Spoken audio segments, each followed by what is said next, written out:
আমার মুখ দিয়ে রক্ত পড়তেছে।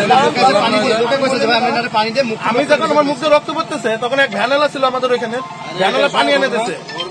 9:55 এসে বাইরে বেরোলে, বেরোনোর পরে একজন পানি এনে দিলে সেই যে ভাই কুলি করলে দিয়ে ও লোকের বলতেছে ত্রিপল লাইনে ফোন দেন, ও লোক কষ্ট এক জায়গায় দিচ্ছি তা যাচ্ছে না। আর আমি ভাইরে ফোন দিছি, লিপু কাছে ভাইরে ফোন দে।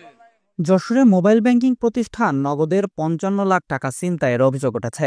মঙ্গলবার সকালে যশোরের মনিরামপুর উপজেলার পোয়াদা জামতলা এলাকায় 4 জন দুর্বৃত্ত মোটরসাইকেলে এসে অস্ত্রের মুখে টাকা ছিনিয়ে নেয় বলে অভিযোগ করেছেন নগদের যশোর শাখার ম্যানেজার রবিউল ইসলাম। ঘটনা তদন্তে পুলিশের একাধিক টিম কাজ করছে।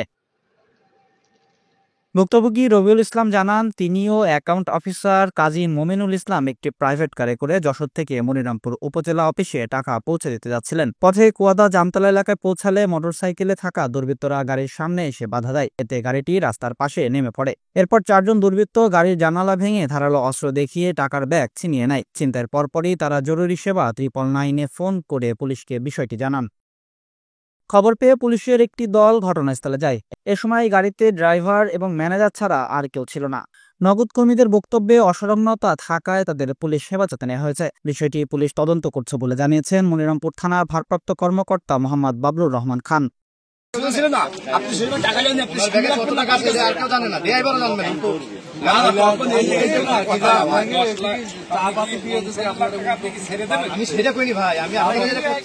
ডেস্ক রিপোর্ট, দৈনিক কল্যাণ।